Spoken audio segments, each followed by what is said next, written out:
They obviously can't use public transport, so it's little wonder we're seeing these pictures of half-empty testing centres.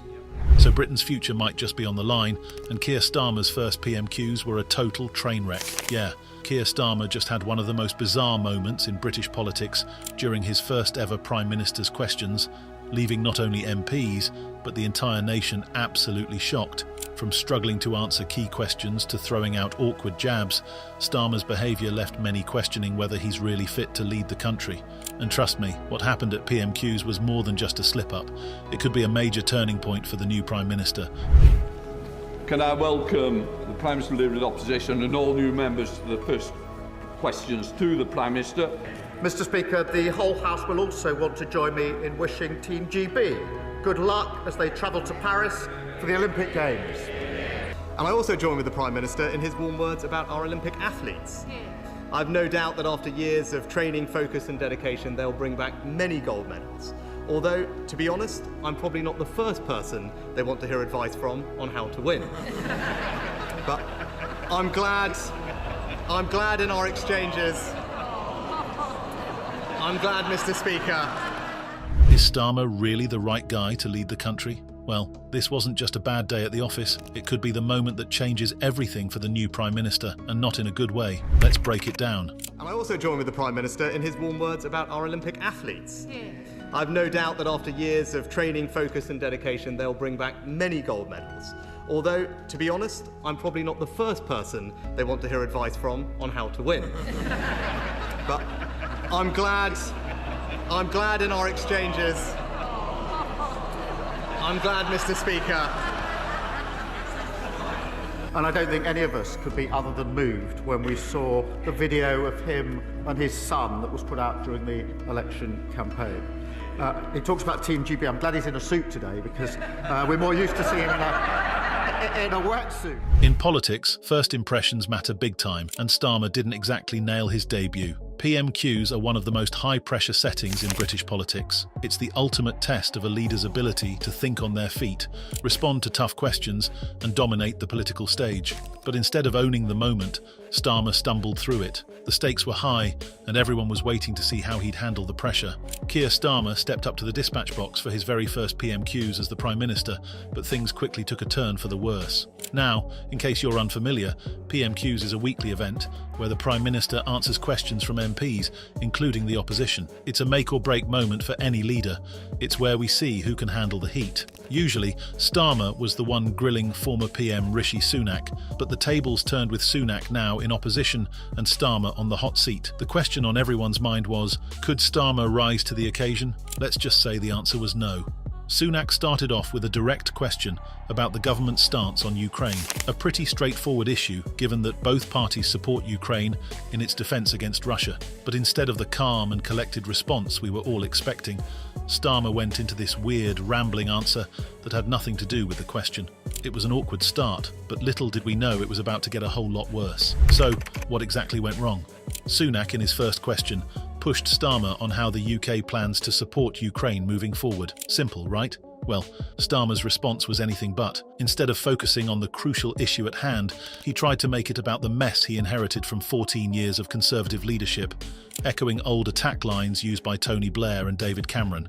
But here's the thing, it felt tired, rehearsed, and out of place. Sunak wasn't attacking him, he was trying to collaborate on a national issue, and Starmer responded with what can only be described as off-topic ranting. Even political experts were left scratching their heads at his lack of focus. This was Starmer's first big mistake. At PMQs, you have to be quick, smart, and direct. Starmer's decision to ignore the topic entirely made him look out of touch and ill-prepared, which only fueled concerns about his leadership. What's worse is that his rambling didn't stop there. If you thought Starmer's shaky start was bad, wait until you hear how Conservative MPs responded. Enter Pete Wishart, MP for the Scottish National Party, SNP, who absolutely ripped into Starmer over his plummeting approval ratings. Wishart didn't hold back, mocking Starmer for his lack of leadership and poor decisions since taking office. But the real drama began with Starmer's bizarre reaction.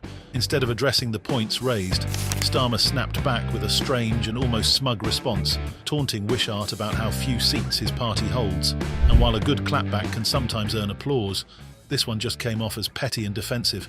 Weishart's savage roasting left the entire room in fits of laughter, while Starmer stood there looking utterly lost.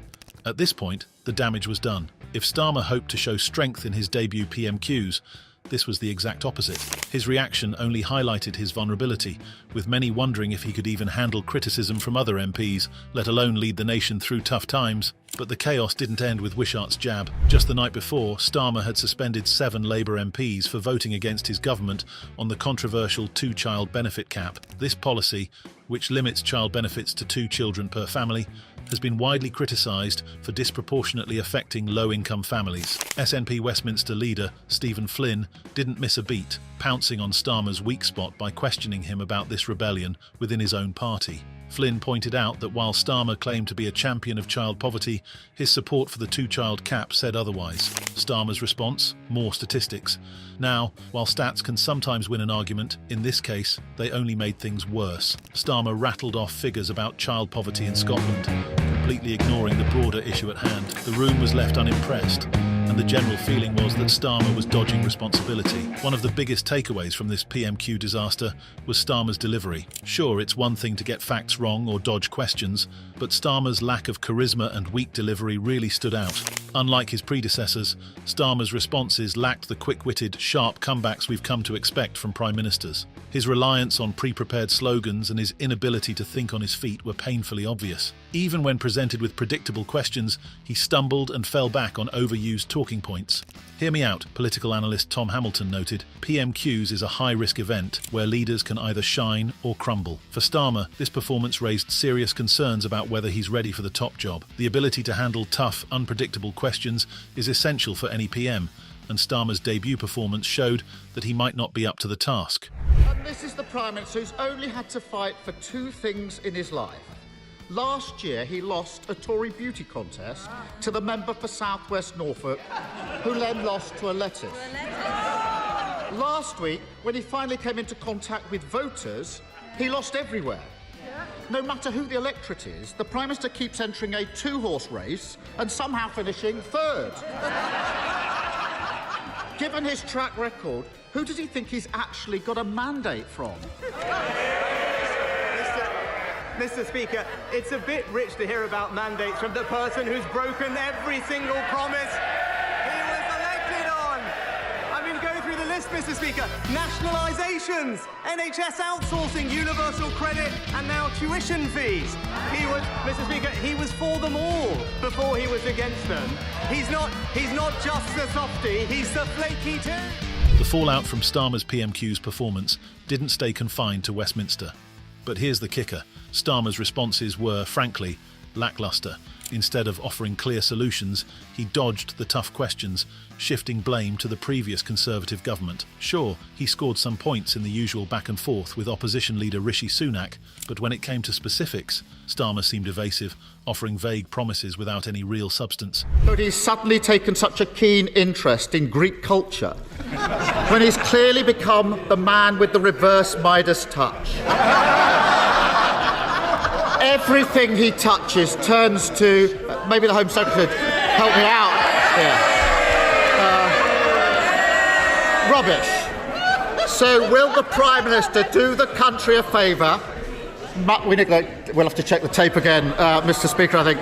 So will the Prime Minister do the country a favour, warn us what he's planning next, so we can prepare ourselves for the disaster that will inevitably follow? Get this, with the country watching closely, many are starting to wonder, is Starmer all talk, or can he actually deliver on the monumental challenges ahead? Only time will tell, but if his performance at PMQs is any indication, the road ahead looks rocky. So what do you think? Let us know in the comments, and don't forget to like this video and subscribe to the channel.